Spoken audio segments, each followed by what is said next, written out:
Good morning बच्चों।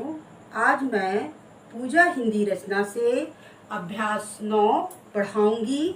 अभ्यास 9 में हम लोग क्रिया के बारे में पढ़ेंगे। क्रिया शब्द का अर्थ होता है काम करना।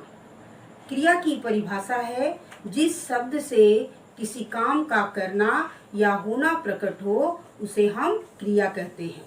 जैसे पढ़ना, लिखना, हंसना, बोलना, आना, जाना आदि।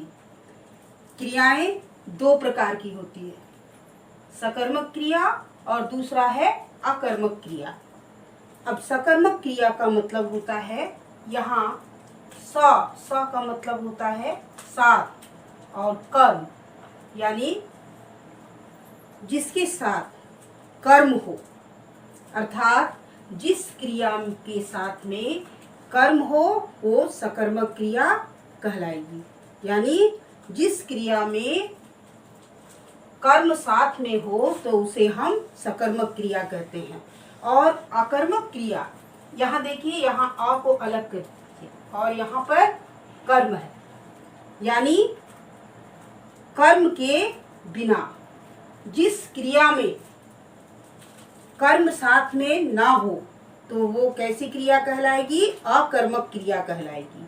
आइए अब हम कुछ उदाहरण द्वारा समझते हैं।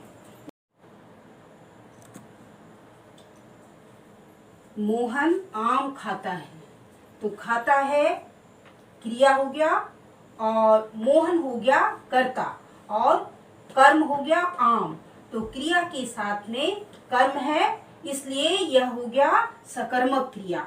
अब दूसरे वाक्यों में देखिए बच्चों, श्याम पुस्तक पढ़ता है, तो इस वाक्य में पढ़ता है क्रिया है और श्याम करता है और पुस्तक हो गया कर्म, यानी क्रिया के साथ में कर्म है, तो यह कैसी क्रिया हो गई?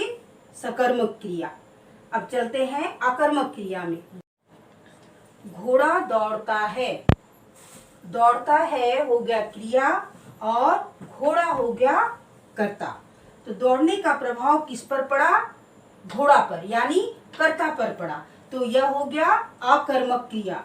ठीक उसी तरह मदन हंसता है, तो यहाँ भी देखिए बच्चों, हंसता है हो गया क्रिया और मदन हो गया कर्ता, तो हंसने का प्रभाव किस पर पड़ा? मदन पर, इसलिए ये भी हो गया अकर्मक क्रिया। पृष्ठ संख्या 19 में कुछ सकर्मक और अकर्मक क्रियाओं के उदाहरण दिए गए हैं जिसे मैं पढ़कर सुना रही हूँ। सकर्मक क्रिया के उदाहरण है, अशोक ने रोटी खाई, सीता कपड़े धोती है, सुरेश ने फल खरीदा, बीना पत्र लिखेगी, दर्जी कपड़े सीता है। अकर्मक क्रिया के उदाहरण है, राम दौड़ता है, मोहन डर गया, बालक रो पड़ा, रानी सोती है, मीरा गा रही है। क्रिया के मूल रूप को धातु कहते हैं।